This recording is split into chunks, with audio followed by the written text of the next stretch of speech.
How do you feel about the debacle surrounding Universes Beyond as well? Because they've made layoffs and this goes for a lot of companies, not just the guys that run Magic, but like, Bunnings is doing the same thing, Coles is doing the same thing, record profits through COVID. And I know they're trying to like hunker down for the storm, so to speak, but they're just doing all these preemptive layoffs. Well, it is the most successful. Universes Beyond is the biggest moneymaker for Wizards. It's cross-licensing, man. It's crazy. It goes off. And the thing is, it's a genius idea. When I was getting back into Magic stuff, I was like, oh, this is cool. I didn't realize that they'd done Dungeons and Dragons stuff. Then I saw, they're doing the Warhammer set. And I was like, sick. And then it's, now they're doing, they did like a secret lair drop of like The Walking Dead. I was like, okay, that's cool as well. Yeah, sure. And then it's like, now they're doing Lord of the Rings. And as soon as that came out, everyone who hadn't played Magic for a long time or always thought about playing Magic, it's brought in so many new people.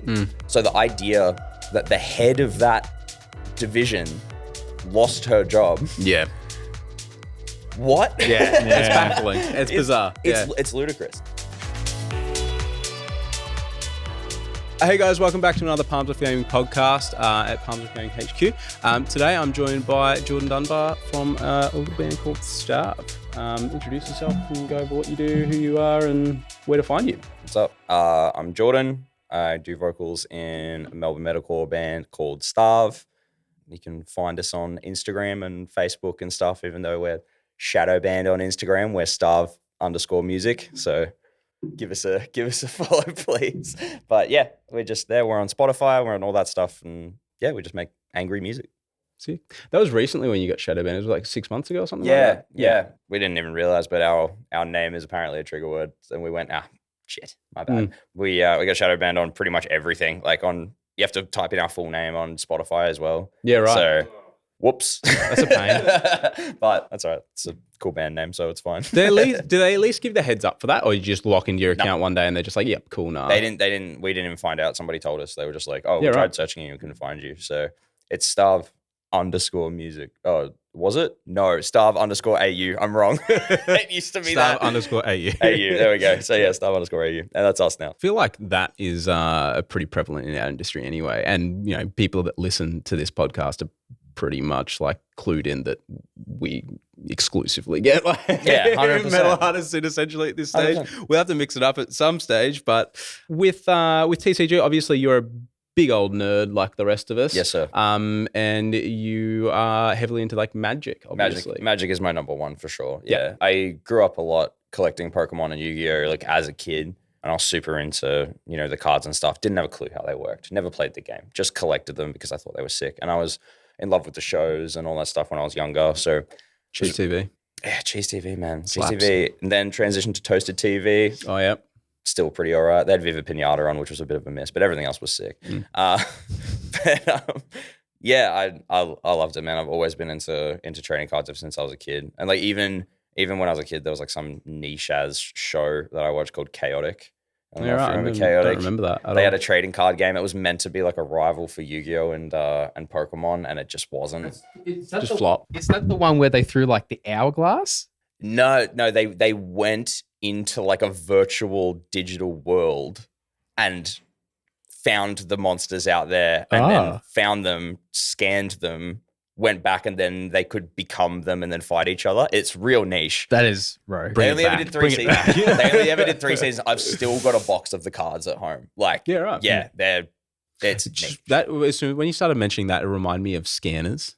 It was really similar. It was like if Scanners and Pokemon mixed together. But yeah, I was like super into like all that sort of stuff when I was a kid. And then I got into Magic when I was like I was probably like 15 when I first started playing, so like a long time ago. And I played it for a while during high school, and I didn't really click with it because I played a lot of modern and just a bit of like Pioneer and stuff. But I wasn't really into it. Like I played it because it was like a thing that I could do instead of, because I'm from Ballarat, so it was nice for me to go do something because there's nothing to do in Ballarat. And I kind of fell out of it after about a year or so. And then probably about a year and a half, 2 years ago, I discovered Commander and didn't know Commander was a thing. And now I'm just completely head over heels full into Magic as hard as I can possibly get. So it's good. So you've lost a lot of money. Oh, so much. So much. Well, yeah, I always have like different special interests at any point in time, and Magic has been very consistent for the last like 2 years. That's good. Yeah, I love it, man. I go to my local like card store and stuff. I go to Plenty of Games in the city, or I go to General Games in Melbourne. Yep. Shout out Greg. That guy rules. But yeah. Have you seen the potty that we did with Joel from Plenty of Games? No, I haven't. We've had Joel on as well. Oh, sick. Yeah. Yeah. No kidding. He was the very first, I think I've briefly met Joel for like half a second. He is the nicest dude you'll ever meet. Yeah, sick. He is so friendly. I only really recently started going because I started working in the city. So now I go like every Monday as well because like, you know, I'll be going tonight. So see you tonight. And you'll be playing with Ed. I'll be playing with Ed, who's also been on the... Yeah. So everybody's linked somehow. Everyone is linked. Yeah. And the Get Commander Boys go. We're coming for you next, Greg. Sorry. The Get Commander Boys go there too. The Commander Boys, There you go, yeah. I went to General Games in Melbourne because it's kind of along the area near where my house is. So I started going there. It was like my first time going to like a local card store to do Commander. And I kind of played with my friends for a while, but like I started like getting more into it than my friends, and I didn't really want to like be that annoying guy that's like, I want to build decks and like put really good stuff like in really nerd it. out. Really nerd out on it. So I wanted to sort of surround myself with other people who also really nerd out on it. Yeah. And so that's why I started going to like my LGS, and I just rocked up there one day and I was just playing games, and then I ran into someone who I knew there, and I was like, oh, didn't know you played Magic? And oh, yes. And then, oh, have you met Ed? And I was like, I think so. And then I was like, oh, actually, I know you and I love your work. So yeah. I was like, I've been watching your videos since I was like 14 years old. So it's really cool. He's done some really cool work. Interesting work. Yeah. He's worked on everything that I've loved since I could go to shows. Yeah. So it's really cool that like I got to meet him, and now we hang out every week and play Magic. So it's dope. Yeah. I really just remember like even going to shows and recognizing people like and having being introduced to you through Alessia, obviously, and you played Magic with Matt as well, Matt Payne, who's from a band called Vatic, but I remember always going to gigs, and local gigs always be involved as well. So you'd be like in the pit, just doing your thing, and I'd be like, I see that guy everywhere. And then I went and saw you guys live, and I'm like, cool. That makes sense. Well, I've always kind of been the guy that was like at shows forever. Yeah. And then like I eventually started, I started a band ages ago and it was dog shit, but it is what it is. But we started Starve, and then it was kind of like I think a lot of people were like, oh, inevitably that guy that rocks up to every show, gets mic grabs, does guest spots and moshes, is now in a band. Yeah. And so I mean, it made sense. Like, just like in the track record, it logistically made sense for me to start a band. It was really nice. I've been going to shows since I was 12. I'm 26 Freezer days now. or some shit. Yeah. For like early Freezer and like the Battle of the Band stuff they used to do, and all ages shows and stuff. Yeah, well, Battle of the Bands and then Freezer events. They had like you've spoken about it before, so I won't dabble on it too long. But they had the Art Parkway on there and all that sort of stuff. Like back in the day before they were big. Yeah, seeing the art at like OLP and that was the best show. Yeah, man, the best show when CJ got a heat stroke. Yeah, that was sick. It was I Valiance and Cattle Decaf was on that show. Randomly sick. Yeah, I love tiny floor show in a school. Yeah, in Ringwood. Yeah, awesome, so good. And that guy really badly messed up the Reign of Darkness pit call. Oh fuck! You can find the recording of it on YouTube. I watched. You watch him like grab the mic, say the wrong line at the wrong time. CJ looks at him, does the line, and then the guy just you know that meme of Homer like going into the crowd. And it's so rough. I never saw that man ever again. He was like, I can never show my face in public ever. Anyone who was there or has seen that video knows exactly what I'm talking about. That's a pain. And then Fist to Face used to do all the signings and like, Well, I was just talking to my partner about Fist to Face like the other day because I rediscovered an album that I hadn't heard since like 2014. It's by a band called Sights and Sounds, and it's like the guys from Comeback Kid did this like really cool, like I guess you could say it's like kind of like sad and melodic album, and I got it out of a Fist to Face bin for like 50 cents, and I looked at the album cover and I was like, this looks dope, love it. I rediscovered it like 4 days ago, and it's so sick. I used to go there when because a lot of the time they'd have signings during school hours as well. And so obviously in, 10, 11, 12, can't get there. Plus where I live, there's no public, where I did live, there was no public transport. So you used to be able to rock up and they'd have signed copies that they were selling, and they wouldn't extort you for the prices either. Like I remember I got a signed August Burn the Red album. I can't remember what the album name was, but got one of them for like $30. Sick.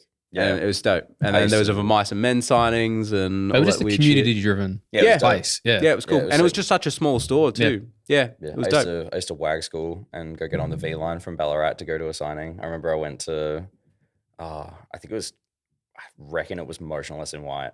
And I went and there's a photo deep in the internet somewhere of me with a big black side fringe, like with my hand like this, like behind Chris. It's real good. It was like same as like North Lane and in Hartswag and stuff when they were all there. And back in that time when they were doing regional tours, and changed my life. My life. Yeah, it was cool. Really brought it together. Yeah. How long has Star been around for? Oh shit, we've been coming up on I think a bit over 5 years now. Maybe 5 years. I think we started at the end of 2018, so almost 6 years now. Yeah, we've been around a little while. Like all of us have kind of done music for a long time prior to Starve. Like I've been playing in bands since I was like 14, where there was crappy Rage Against the Machine cover bands in Ballarat, or playing in again crappy deathcore bands in Melbourne. We all kind of played different music and came together. The band just kind of started with Alessio, my guitarist, and myself. He'd moved over from New Zealand with his previous band, which was called Hammer Time. They were good, they were like party hardcore. They were sick. But they came over. They tried it for a bit. It didn't really work out, so they ended up just calling it a day. And then met Alessio, and he and I just started reminiscing on how good it was about being in bands. And he was like, "Oh, I've been writing this stuff. Like, do you want to listen to it? And you want to see what you reckon?" I was like, "Yeah, sure." And then put it together, and we had a few different members over the past few years, just in and out over time. And, people with different commitments and stuff. And now we've got myself, Alessio, Ewan, who he plays bass. Ewan and I used to play in a deathcore band together, the bad one. And then Darcy, who plays drums, and Darcy previously played in a band called Anticline. And Darcy and I were housemates during Anticline's start. So so everyone has been intermingled for a long time, and I think the lineup we've got is really, really solid, and everyone's on the same page and driven, and it's feeling good. That's good. Really good. That's good to be on, particularly having driven band members. It's usually that's the part where people struggle. Like it's a very free flowing sort of thing. It's just like I just want to do my thing, and I think that's, in my personal opinion, that's the make or break. It is 100%. And everyone has their moments where they're like, I don't know if I can dedicate to this. I don't know if it's something because once it starts getting serious and once you start putting a lot of time into it, it takes up a lot of your life. Yeah. It's a difficult genre to, make money from as well. It's full of love. Yeah. Exactly. If I wanted to make money from music, I would never play metal. Ever. Correct. Yeah. But metal fucking rules. Yeah. So why would I not? But we do it because we absolutely love it, and we've all been into it forever. And it's just the best, man. I feel like now we're at the strongest we've ever been in terms of productivity and communication and just being a band and being mates. We're probably at the best that we've ever been. So dope. Yeah. And for people listening, maybe on the cusp of considering giving you guys a listen, which we promote you to do, we'll drop some links and stuff in the description. But how would you best describe your sound? And particularly, you're obviously, I don't know if you can talk about it very much, but you're releasing a new album soon. We are. So if you could describe that sound or try to pitch it to people to give it a listen, how would you do it? It's hard to describe because we kind of try and we all have such different influences from everything, but it's kind of like a metallic hardcore, metallic metalcore sort of mix, really aggressive, really punchy, quite chaotic, gnarly stuff. But then it also has quite a lot of, melancholy, sad sort of influence, I guess is the best way to describe it. It's got a lot of ups and downs. Our music has always been pretty, tough guy, kick someone in the head. But then it's also got quite, sad and I guess depressing undertones would be the best way I could describe it. But I wouldn't call my band a sad band. I call my band a pissed off band. It's a little bit of everything. We all love, early Slipknot and that really heavy, really, really heavy, nu metal, influence from back in the day. But then all that mixed with current bands, things that are smashing through the States, bands like Orthodox and Boundaries. We just played with Dying Wish last night. I'd say they're pretty on par to like the sort of stuff that we do. Like my biggest inspiration as a vocalist is the Acacia Strain. Yeah. So like that's huge. where I sort of come in my styles, but everyone's into everything. I think that's really nice because it means that the band comes out sounding really different. Like I'm really into like older, metal and hardcore, and I like dad metal. Mm-hmm. I love it. I love that stuff. I love Pantera. I love Machine Head. I love Typo Negative. I love all that sort of stuff. And then Alessio likes pop. Yeah, right. And that's that's where we all kind of differ. And it's nice. We create some really cool stuff. I'm really proud of it. And the album that we're doing at the moment, we're really close to finishing it. Yeah, it's really cool. I'm really proud of it, to be honest. Yeah, like it's every single time we've released something, it's felt like a pretty massive step for us, like in terms of quality and depth. Keeping it fresh. Yeah. And I'm really proud of this one. I think it's gonna be cool. Yeah, dope. Yeah. Do you have an anticipated sort of target release for that?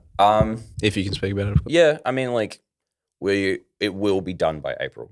Cool. So anytime after that, once we organize release stuff, so pretty much between like June and September is our plan to get rolling on the release and have it. We want to have it out by September, but dope. It'll be cool. It'll be really, really fun. It's got lots of really chaotic stuff and lots of really pissed off stuff, and hopefully a moment can make you cry. We'll see how we go. Yeah, right. It's a roller coaster. That's sick. So we'll swing back around to obviously cards and Magic again. Yes, sir. So we've had a couple of people obviously on the podcast recently talking about the current state of the game. Yes. As well. So like your music, it's almost a bit chaotic. My thoughts is like, I understand from a logistics standpoint why Wizards sold to Hasbro. Mm-hmm. That makes so much sense. Yes. Very fair. Hasbro, chill out, please, please. It's but they have so much money to sink into it. But it's just product fatigue. Yeah. Like, as a person who's come in really taking it seriously in the last like year and a half, 2 years, I'm overwhelmed by the amount of content and by the amount of stuff that's coming out. Like I'm coming into this pretty fresh from playing it years ago, coming into this new format that I'd never really gotten into. Coming into all these new things, and it's like, oh, there's this set that's coming out, and here's all these really cool cards from this set, and you're like, dope. By the time you get to that set and you've built a deck out of it, there's a new one in a week. Yeah, like every month, there's a new set coming out. It's exhausting. I can imagine the fatigue for you as well, because like turning back around to the point where you're like, bands are like passion project. It takes a lot. It's almost like a full-time job. Yeah. You've got that, which you've also got to do a day job as well. 100%. Yeah. So you've got to do this band stuff, which is pretty much equivalent of a part-time, full-time job. Yeah. And then you've got to keep up with Magic is almost the equivalent of having a part-time job. 100%. So it's nuts. Yeah, it's crazy. Like I've been, as I said, like fully really invested in Magic for the last like year and a half. And I feel like since I got into it, there's been 13 sets released. Yeah. They used to do 2 sets a year. And then like 2 expansions of each of those sets. So like one every like 3 months. And that gave you time to collect the ones that you want, wait for the market to drop on singles, and then you could then build the decks that you want, play with them. And then by the time that you've played a good amount with those, the new one's like a month away and you can start getting excited. Now it's just like I just got some Ravnica remastered because Ravnica, Return to Ravnica was the first set I ever played. And that was like 2015 or something. Mm-hmm. I got Ravnica remastered because I was like, hell yeah, this is sick. This is like new, like it's reprints of all of my favorite cards that I played back then. And it's really, really fun. But like, I've only just finished building my Ixalan decks as I've gotten into this. And then, prior to that, they did, I can't even remember, like there's so much that I can't remember what it was. It was like the Lord of the Rings was before that. Yeah. There was Wilds of Eldraine.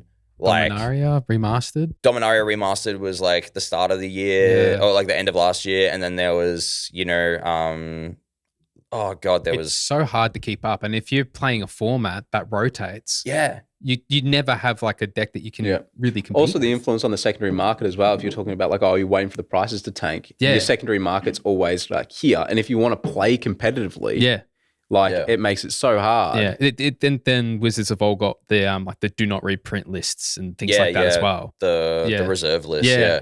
And like I don't know when the last time they added to that list was. No idea. Yeah, I couldn't tell you. But like, you know, a lot of stuff will come in, and then by the time you've like figured out how it works, half of the cards that you really like because they're really good are now on the ban list. You can't play them competitively. I don't play competitive. I play strictly casual. People who play competitive, sometimes I find they get too serious, and then I'm like, hey, I'm just here for good time, bro. It's a game, man. It's a game. But I'll come in and play, you know, these fun cards and stuff that's like really good. And then the next time I rock up, like I'll play with a new pot of people, and they've all got this stuff that I have no idea what it is because I've only just finished building my Dominaria from like, you know, last year. And like, yeah, it's just a lot. Like, that slow pace of play down is quite a bit as well. Oh yeah, you got to read every card. You've got to read every card and know all the so much. It's so much. It's a novel on each card. It's like I like the power creep. Like I'm a fan of that. Like a lot of people don't like the term power creep, but they don't like that happens in cards because like especially in Magic, you have all these cards that, you know, a card that was considered powerful 15 years ago is now like, why would you put that in your deck? Like it's useless. Yeah. Now it's like, why would I do that when I've got this card that does that and then the same as 4 other things all at once? Because they're just adding all these things together to make more interesting stuff, which like I'm fine with that. But if you're a new person coming into that, it's a lot to learn. Yeah. Like there's so many like keywords and like interactions and stuff, and it's a lot. It's a lot. Yeah. Well, good luck keeping up. Yeah, thank you. I'm trying my best. I'm definitely trying my best. How do you feel about the debacle surrounding Universes Beyond as well? Because they've made layoffs, and you know, this goes for a lot of companies. Yeah. Like not just, you know, the guys that run Magic, but like, you know, Bunnings is doing the same thing. Cole's doing the same thing. You know, record profits through COVID. And I know they're trying to like hunker down for the storm, so to speak. Yeah. But they're just doing all these preemptive layoffs, and they've done that with arguably one of their more successful. Well, it is their most successful. Universes Beyond is the biggest moneymaker for Wizards. It's cross licensing, man. It's like crazy. It goes off. And the thing is, it's a genius idea. Yeah. Like when I was, you know, getting back into Magic and stuff, I was like, oh, this is cool. Like I didn't realize that they'd done, you know, Dungeons and Dragons stuff, which like for the longest time I didn't realize was the same property because Wizards owns both. But then I saw, they're doing the Warhammer set, and I was like, sick. I used to like collect Warhammer and paint Warhammer and stuff back when I was like in high school. Sometimes now I'll paint some stuff. I've never played it, way too complicated. But yeah, like I was like, cool, they're doing Warhammer stuff, sick.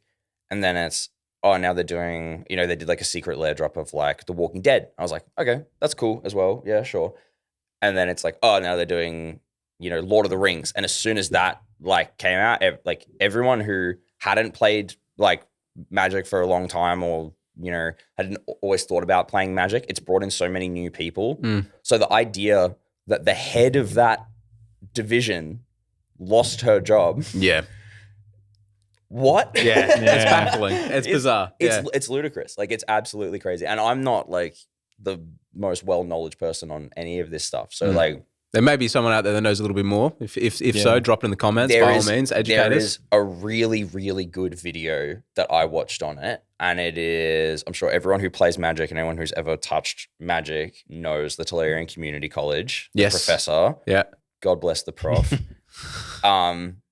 He made a really well-spoken video about the layoffs. Okay. And it's really good. I remember, like, because a lot of the pros videos, I'll watch them, but I'll kind of have them on in the background because he just yaps for a while. He's a yapper. He's a yapper. He's a yapaholic. But he'll just sit and just talk about stuff. And, like, I can listen to him talk for hours because he's great.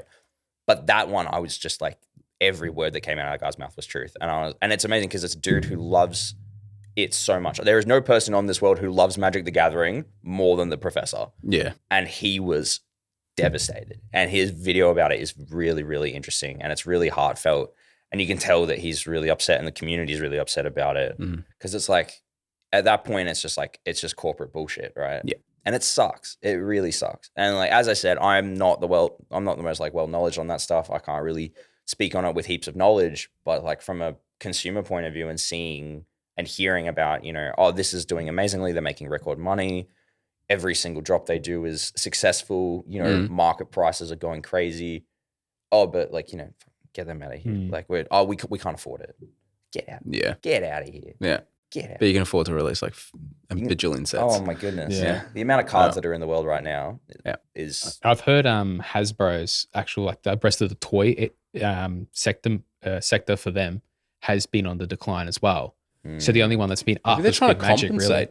Really. Yeah. They're having like a more holistic approach. But imagine like you have this business, one successful thing, and you're like, oh, what if you just killed? Why are we failing? Yeah, exactly. It's crazy, and it's nuts. But that's it acts like a lead in for a lot. Like if I wasn't so goddamn busy all the time, like I was considering picking up Magic as well. And I know Jacob has a ripple-on effect from us like ripping packs of Lord of the Rings. Magic has been such a thing. Like I've been wanting to do it for such a long time, and then seeing those cards, I was like, I'll download Arena. 100%. Arena is the best gateway that they ever designed. The teaching, like the actual like tutorial of it's so streamlined. Just walks you through without holding your hand, if that makes 100%, sense. It doesn't feel like that. 100%. Arena is awesome. Yeah. I play Arena on my phone. Because I don't really do draft like in person. I've wanted to for a while, but like I'm a bit nervous about it. I'm a bit of an anxious boy in terms of like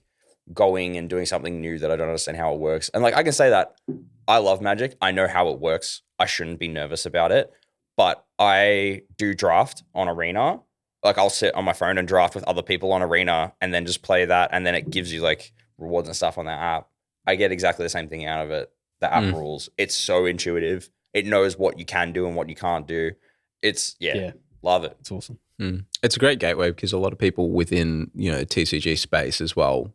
As a generalization, a lot of them can be quite nervous as well. 100%, like it's just one of those. 100%. It attracts a lot of people with neurodivergencies and all that sort of stuff. So it's actually a good way of getting people into it without demanding that they go and be social at a social 100%. event, which may make them incredibly uncomfortable. 100%. Going out and running into people that you've never met before quite daunting. It is quite daunting. Like I remember my first time going to my LGS and not really being super comfortable about it and like kind of hovering around the tables because I didn't know how to like be like, oh, hey, like, do you guys need someone extra to play or something like that?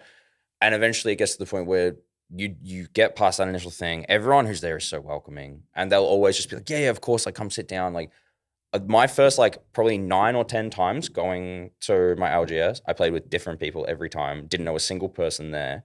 And every single time they were so lovely. And now every time I go back, I see those people that I played with first. And I go, oh, hey, what's up? And they go, oh, hey, Jordan. Like you play one game with them, you spend 2 hours with somebody or like an hour and a half with somebody playing Commander, you're going to know them pretty well by the end. Yeah. So it's really nice. And like, playing Arena is the best way to get that first step into that because it's awesome. Yeah.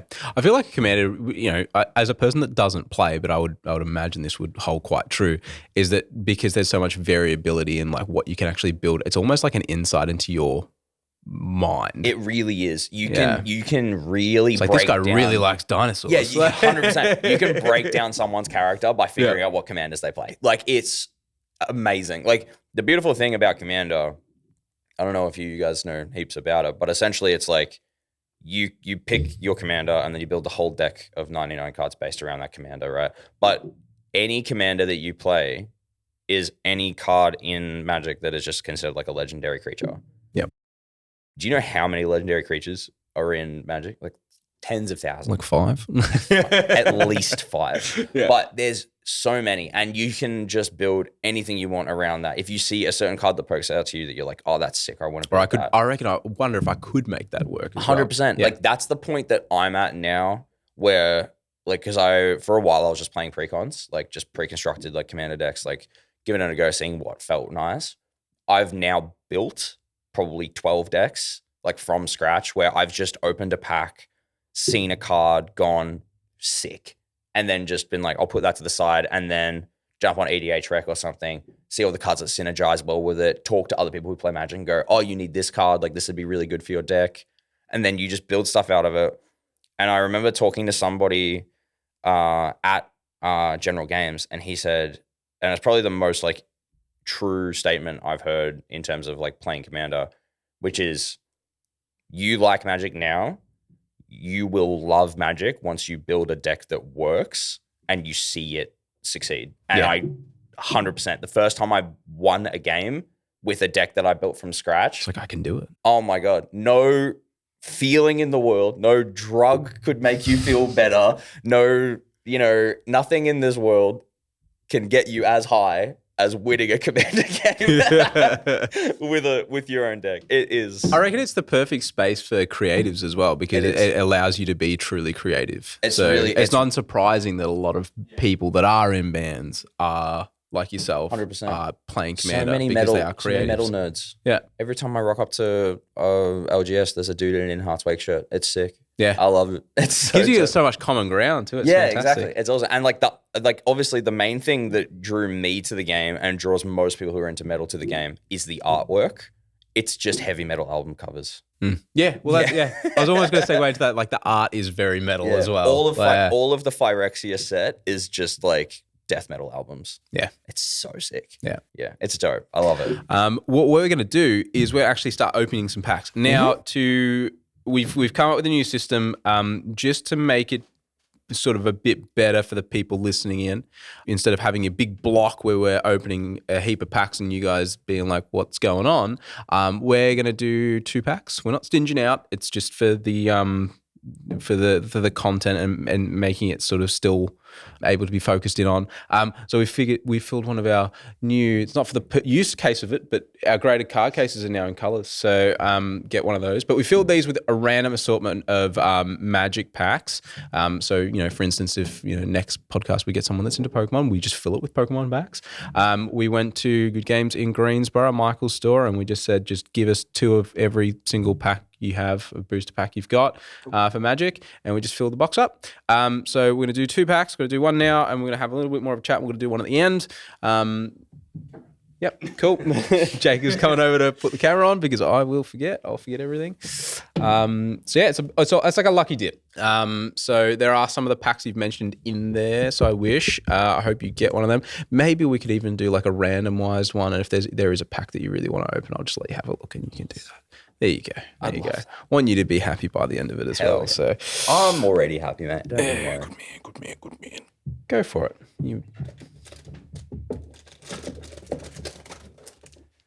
Wilds of Eldraine. You want to do a trade? Because I know you like this one. I do like Ravnica. There you go. I was like, you're going to get more enjoyment out of this than me. Yeah, I love Ravnica, man. It's such a cool set. Alrighty. Let's give it a crack. Kind of makes the randomness redundant, but... Hey, it's still random.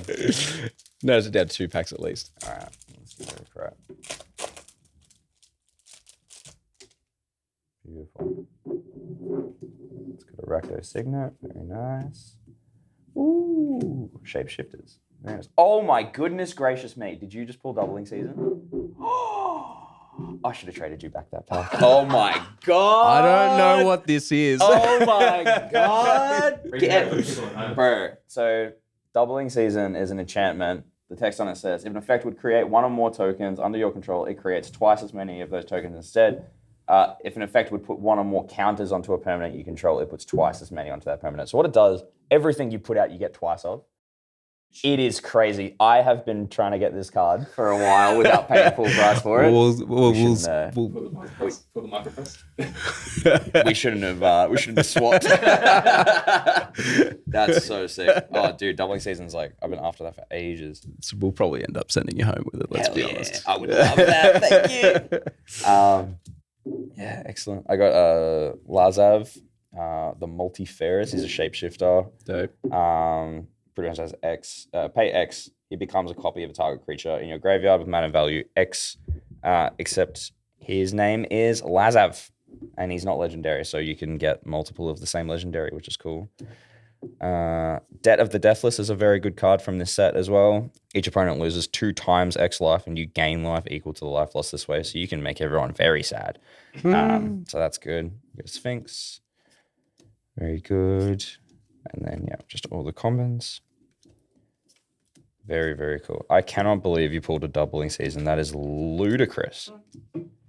That is absolutely ludicrous. What else did you get? Lich King's Conquest. Go through all of mine as well, because you'll know way more about it than I will.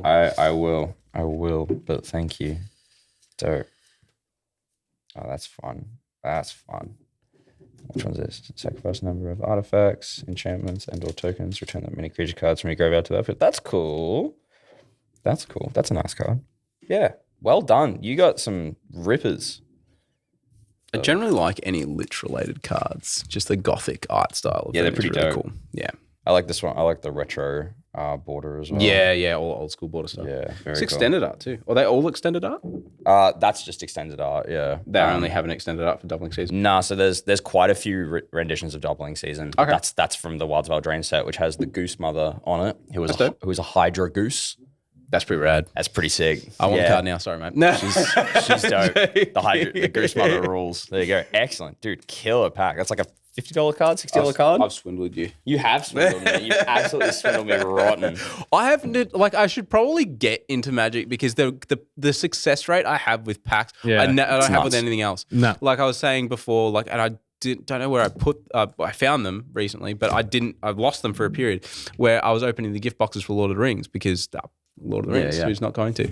And like I think 3 out of 4 of the gift boxes, I got an Orcish Bowmaster with a couple of extended arts as well. Ludicrous. Yeah. I've opened 2 boxes of Lord of the Rings and never got an Orcish Bowmaster. And Balin's Tomb as well. I was talking to Joel from Plenty of Games about it, and he was just like, what the... Yeah, that's nuts. That's nuts. That's such an insane success rate. Like, that's crazy. So I maybe it's the world telling me, hey, just download Arena. Give it a go. Just delete one of your many other things that you do in your life, and no more hobbies. Yeah, stop playing Baldur's Gate and play this instead. Well, the thing is, right, you already play trading card games. I know. So like, it kind of just you haven't picked anything new up.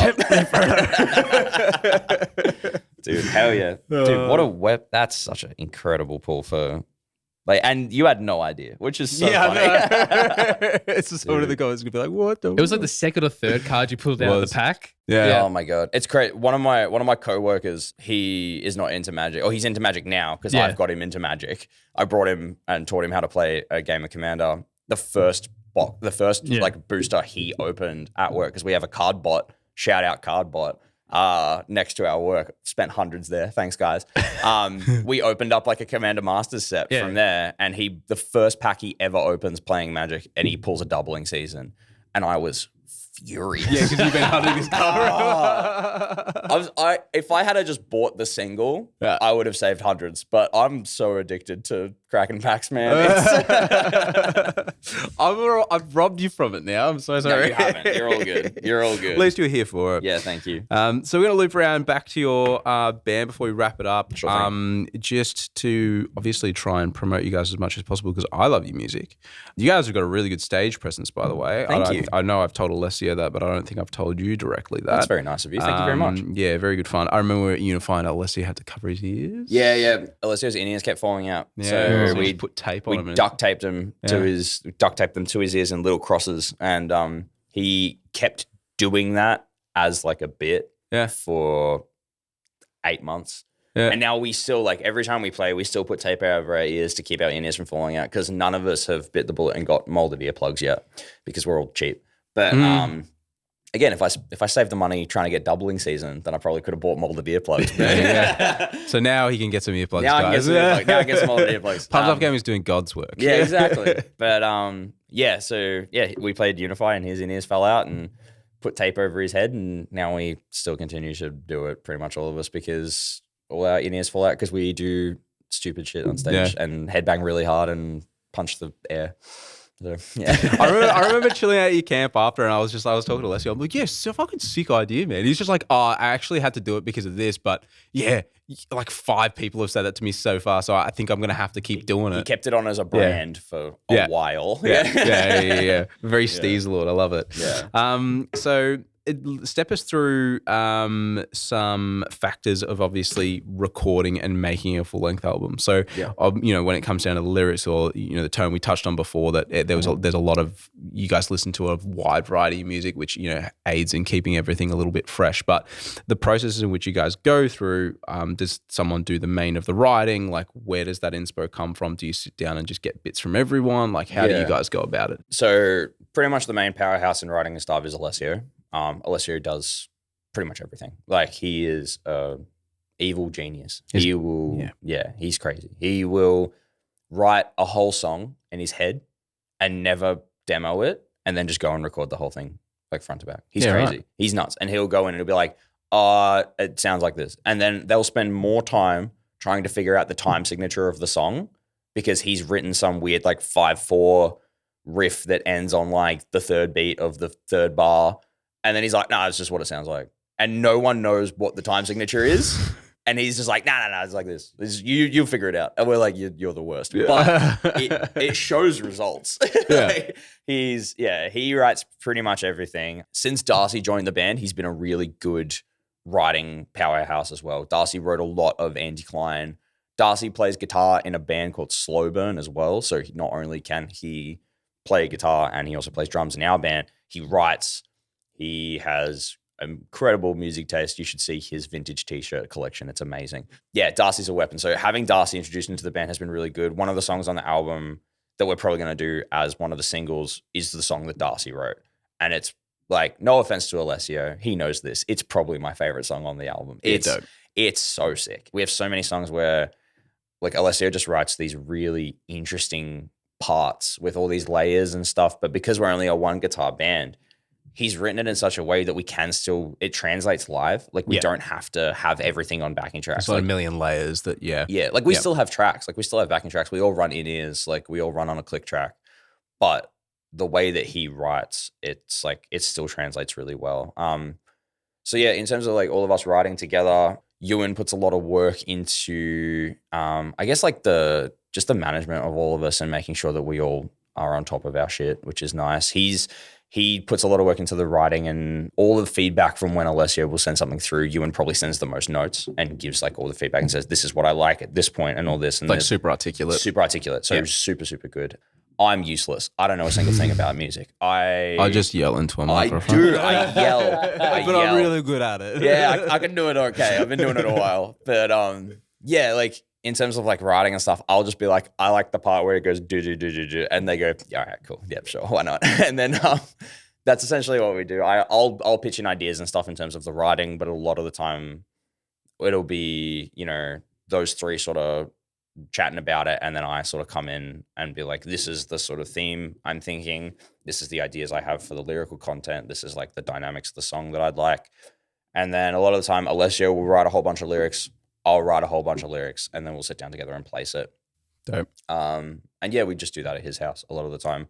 The actual recording process, we've been recording in Sydney with a producer whose name is Clayton and his partner Ange. They run a studio called The Brain Studios in Sydney. Awesome. Yeah, very, very good. They are the best. We've done all our previous recording we've done with Scotty Simpson of Alpha Wolf. Mm-hmm. He's too busy being world famous, so he can't fit us in anymore. So thanks, Scotty. We love him. We love him very much. He was very upset he couldn't do the album, so it's all love. But we went with Clay because Clay's done sound for us in Sydney a few times, and we just got along with him so well. Like gelled with him amazingly. He gets how we work. He's just, he's fantastic. So recording with him and Ange has been really rewarding, and their studio is fantastic. Shout out to Squee the cat, the best cat in the world. She's a grumpy little bitch. I love her. That's dope. So it's like a home studio setup? No, it's a full studio. Full studio? But it's like got like 3 rooms in it. It's like massive recording space. Well, the cat comes with them. Yeah. That's dope. Yeah, the cat lives there with them. Like I think they live like elsewhere, but the cat essentially lives at the studio all day, every day. That's right. I mean, they'd be there all the time. So they're there every day. That's cute. So yeah, shout out Squee. Yeah, right. Yeah, she hit me once. It was really good. Just gave you the any claws or just the pads? Oh no, claws. Yeah, she's gnarly. Bless her. She's old. She's like 19. So yeah, she's cool. But yeah, she's listening to angry music all day, so she just like gotta let it out, you know. She does. So why is this guy yelling all the time? Whack. But yeah, so we've been recording with them, and like Clay just sort of understands us as people, and we just gel with him really well. So working with him's been great. Does that help in like a studio environment as well? Like, do you denote that to being like quite a key thing to be comfortable with the people that are recording you? Does that add to it? Like we've tried recording with probably like 6 different people in the time of us being a band, and we've only really gelled with 2. Yeah. And like we'll do like a session and just be like, didn't work, and then we'll move on to somebody else. And like now that we've sort of found like the team that works really well with us, we'll pretty much hold on to it for as long as we can. Right. Finding that connection with the person that we're working with is really, really crucial for us. And yeah, like Clay's just a weapon, man. Like he's been doing this longer than I've been alive. Like he's been playing in bands and like going to shows. And like I've seen Clay's different bands since I was like 15. And now I'm working with him and like knowing the extent of the things he's worked on in the past and like all these really influential things to my life. Like I have a song tattooed on my stomach, which is Deep Rotting Fear by Justice for the Damned. He recorded that song and I had no idea. Oh, really? I was like, oh, like I love Justice. I've got Deep Rotting Fear in my stomach. He's like, oh, I recorded that. I was like, oh my God. That's dope. That's dope. She's like, I found my place. Yeah, like, it's so sick. But yeah, it's awesome, man. And yeah, he rules. Him and Ange, like his partner Ange, she is a powerhouse, like on her own. Like she is incredible to work with. She's so precise and so quick, and she doesn't give you any bullshit. Like I'll be in the studio recording, I'll do a take and I'll be like, that was sick. And she'll be like, shit, do it again. And I'm like, done. And she's right. Like she's so right. And it's awesome. It's really good to work with. Very humbling as well. Yeah, it's good to work with people who understand like what you need and they provide it for you. Yeah. And look at everything through a critical lens as well. Like 100%. If you're thinking it's like, it's dope. It's just like, no, like, we want the best for you as well. Like if you want the best for yourself, you do it again. Exactly. It's really good. And being able to obviously sit there and take that critical feedback is very important as well. Oh yeah. So, it's a real crush to your ego if you think you're really good. Yeah. It's something that I've definitely had to learn a lot in terms of like, you know, it doesn't matter how long I've been doing vocals for or how long I've been doing band stuff for, I'm never going to be as good as I can be. And having people around me who know that, perfect. Yeah. That's all I need is I need someone to constantly be like, you're doing good, but you can always do better. Or like, you know, this is good. This wasn't that good. You sounded like shit this night. You sounded really good this day. Like I need honesty and all of us need honesty. Yeah. So working with Clay and Ange is the best because they'll never lie to us. They're as real as it gets. How's your vocal endurance, by the way? Like on the back end of any like long tours, how do you find that you hold up? I find I do way better if I'm doing consecutive shows. If I get into a rhythm and I can do show after show after show, then like 2 days break, then show after show, then show after show, I'll do really good. I'll sound my best at the end of that tour. Yeah, right.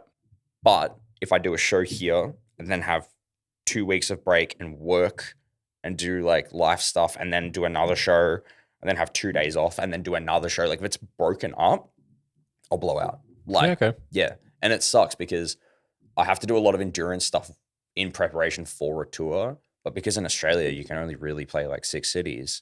It's like getting them all consecutive is quite difficult.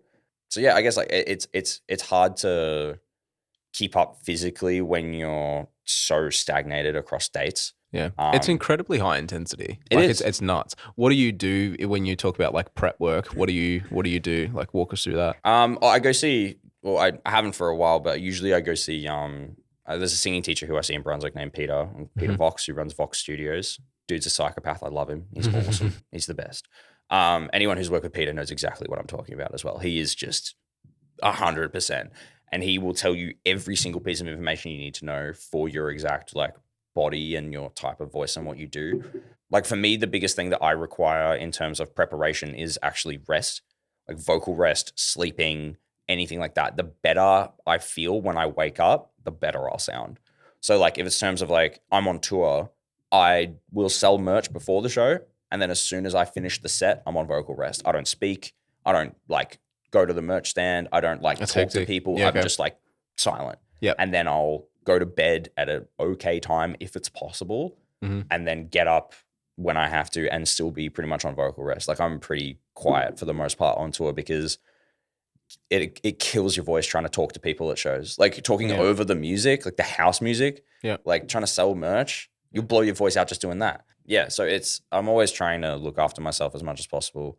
You're not supposed to like eat greasy food before you play. You're not supposed to eat spicy food, no beer. Like I don't drink anyway, but like no beer, no soft drink. Like you're right. Why is that? It like strips your throat. It takes all the moisture out. Oh, okay. Yeah. So just room temp water, baby, and tea. Yeah. Yeah. Shout out to Throat Coat, the greatest tea of all time. That sounds very interesting. It's elm bark tea is what it is. It rules. Yeah, right. I would love to hear the ball when they were making up that company name. Throat Coat. It's very funny. Yeah. But it's it's the best shit I've ever bought in my life. It's so good. But yeah, like just looking after yourself is the main thing. And like generally before a tour, I try to go to the gym, and a lot of the time I have ins and outs of where I'm like really into the gym, really not into the gym. When I'm coming up to a tour, I will go to the gym for a month before I tour because I need to be a bit lighter because it's a lot harder to scream when you weigh 100 kilos. I think we work quite well with deadlines as well. I think you know what I mean by that. 100%. 100%. So you need that deadline to be like, do it. To push. Yeah. So it's good. Yeah. 100%. Sick. Dope, man. Well, before we wrap up again, we're going to do another pack, but again, where can everybody find you? So we've got your Instagram tag, Facebook, Spotify. What maybe recommend a good song to kick people off for people, kick it off for people. If you like heavy music, we have a song called Parables. That's probably the one I would pick. It's very cool. It's probably one of our best ones that we've done. My personal favorite song that we've ever written is a song called Sour Times. If you like cool rock and roll riffs, that's that one. It's also got a guest spot from Zach Hatfield from a band called Left Behind from West Virginia, who are one of my favorite bands ever. So yeah, that'd probably be my picks for it if you want to get into us. Just come to a show. We play every month pretty much. We're always here. So like, yeah, if you're not really into metal or you're just here to listen to people talk about trading cards, then yeah, we write some cool stuff. So yeah, or if you play Magic, you'll probably catch him at Melbourne or plenty of games in the city every Monday for the most part. So dope. Yeah. Awesome. All right. I'm going to do our shameless plug. So if you're into accessories, obviously you know who we are because you're on our podcast and listening. But always check out our website because we got new stuff coming all the time. One of which is this lovely red graded card case that we're using to makeshift store packs. By the time you listen to this as well, we probably already have I was hoping we were supposed to have the container delivery today for them, but that didn't happen. We have booster pack top loaders coming in with oversleeves and stuff. So if you're like a pack collector and you want to archive them and stuff, you can do that. They're also PVC free top loaders. They made a mylar, which is a type of polyester. So yes, just make sure you remove the frosting coating over the top. But I'm going to let you pick a pack now. I'm going to pick a pack. Yep, you get to pick a pack. So we're not going to do a random this one because I want you to open the exact pack that you want to open. Sure thing. So go for it. Give us a bell. Have a look. Let's see what we got. Whatever you want. And you can pick one for me as well. Whatever we pull, you get to keep it. So. Sure. I would love that. Thank you. It's all good. I reckon Commander Masters because Commander, makes sense. And then I reckon you can have a Lord of the Rings one because I know you like Hell yeah, doggy. Put mine back. Thank you, sir. Sweet. All right, we're into it. Let's go. So when are you playing next? When's your next store visit to go and play tonight? You said, tonight, yeah. Sick. Let's have a look. See. Golem Spite. Nice one. Archbishop Emeritus. Oh, it's a list card. Very nice. Oh, a foil generous gift. Very fancy. Very good card to have just as a staple all the time. Yeah, cool. At all times. Very, very nice. I was just having it in foil as well. Very good. Inspiring Sanctuary. I always like the art for Patient Plotter Golem. Yeah. It's very mysterious. It is very, very cool. Boom Pile is a very fun card. You get to flip a coin. If you win the flip, destroy all non-land permanents. Yeah, right. So it kills everything. It's very silly. It's just like, do you want everything to die? Leave it up to fate. I like that. They're brutal in Commander as well. It is very brutal. It takes everyone out. Brutal as. Yeah. Orcish Medicine, Mortal Master, Torment of Golem, Island. I love some of the art series cards as well. Just having the the extended full art works nice. We've got extended art Felwar Stone as well. It's just a Commander. The reason I love this set is because it's Commander staples. Like I've bought 2 boxes of this set and just built Commander decks out of exclusively this pretty much. Right, okay. Because it's all just things that you will use in every Commander deck, like a Felwar Stone, which is it's a mana rock, but it looks fancy. Yeah, so right. It's nice. It's a nice little extended art one. Goes with our generous gift. 2 very good staples. Old Borderland and a big Eldrazi art card. Yeah, dope. I don't know if you know much about them, but we've got that one. We've got Battledore. Mass Orcs. Yeah, very nice. Golem Spite. Nice one. That art is awesome. Yeah. That's really cool. And then Barad-dûr is a legendary land. Yeah, nice. Very good. Dope. Got a few little goodies there. Well done. I know. Well, yeah, thanks for tuning in. Thanks for coming on board. I appreciate it. Very welcome. Had fun, so it's great. Nick's got something for you here. Oh, goodness gracious me. It is the So I don't know if anybody saw. Can we aim this at just a bit of spaghetti. as a drawer of spaghetti? I'll have a bite. Give us anybody. This was probably going to come out really late, so go and have a look on our Instagram or our reels. All right, I don't know where we're going to put it at some stage, but Nick went away recently. His first day back today, so me and Jack rolled in at 6:30 exclusively to tip 18 cans of spaghetti in his drawer, just because we thought it'd be funny. It is funny. And it was.